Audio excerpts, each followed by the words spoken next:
pressure. And now before he's even kicking it, he's scared to death. So I think it's kind of like a golfer. He's got to go find a guy that's a kicker, take a look at his his kicking stroke and fix that. But he needs his confidence now. And if the coaching staff says, "Hey, you're our guy throughout the rest of the season," I think that will help him out a little bit. You leave kickers alone. Yes. You don't talk to them. You don't.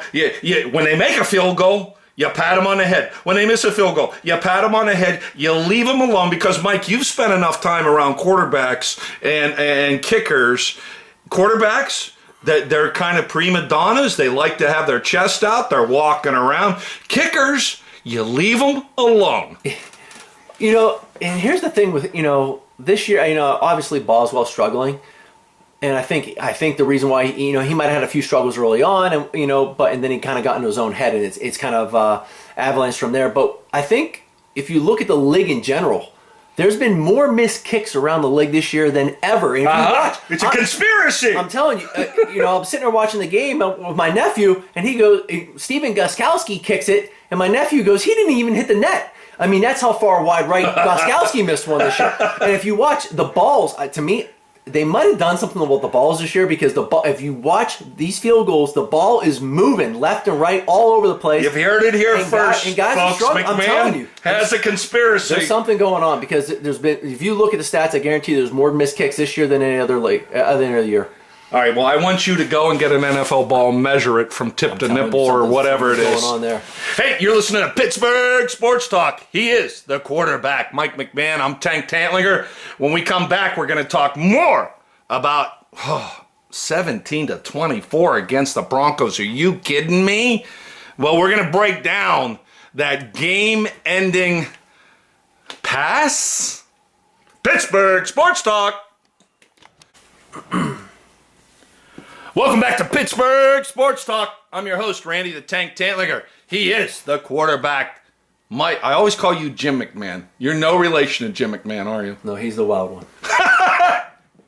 You are a little bit docile compared to me. I'm the more conservative one. Yeah, the practical one. I'm Tank Tantlinger. He is the quarterback, Mike McMahon. And, well, we're licking our wounds this morning because we got kicked right in the old schnoz, I'll say, Mike, by the Denver Broncos in their horseshoe there, right in the face. 17 lousy points! But they still had a chance at the end to tie it up.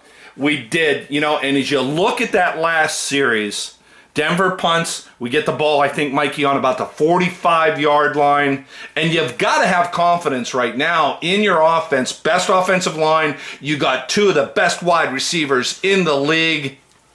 Yeah, obviously, that first play, Ben takes a sack, but then they come back and hit Juju down the sideline.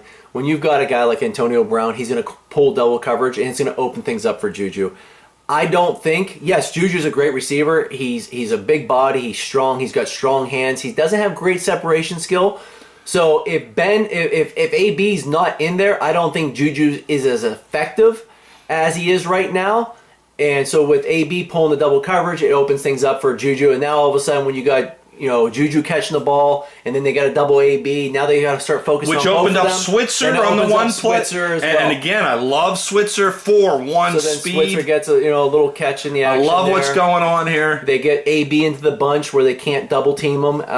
He gets a quick flat route. Well, even that, Mike. Sorry to cut you off, but even that lends itself. I mean, let's face it. Ben's running a 6'9" 40 these days. Yes.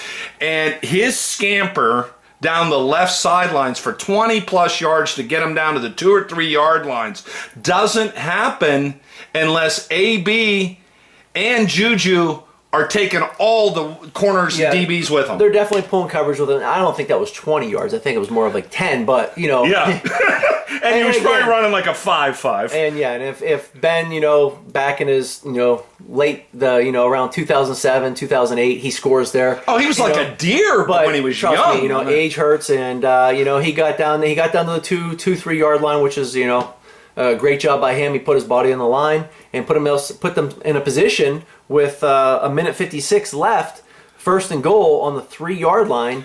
One timeout at this point. Yep. Now let's break down this next sequence of events because I know you and I have watched the tape several times here, and it's 1:56 on the clock. We've got one timeout. You got to score here. You're on the 2-3 yard line, whatever the heck it is.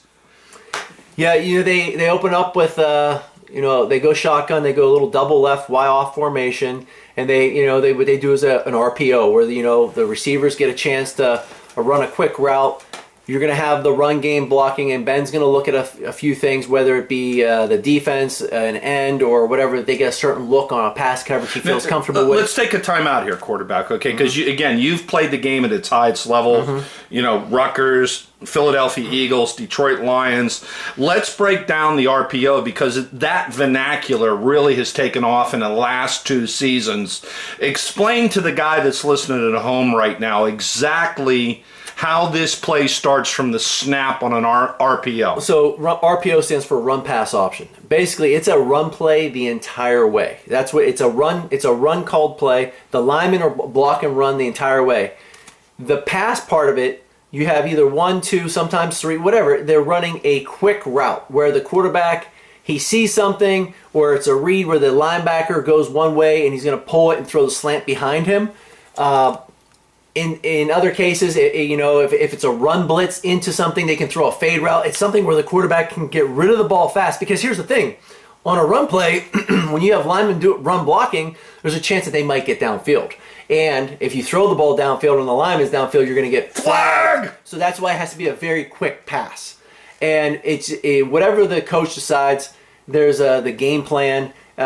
Typically, if you're going to use a run, you're running to the left, and the linebacker bites going left, you can throw a slant out to the right, away from the direction of the run, because it opens up that lane. That's how most RPOs are done. Now, there could be something done that the Steelers are doing, whether they have a press coverage or they like a matchup or something. We don't know, but that's the point of a RPO. So what they're doing is they're running a run pass option here.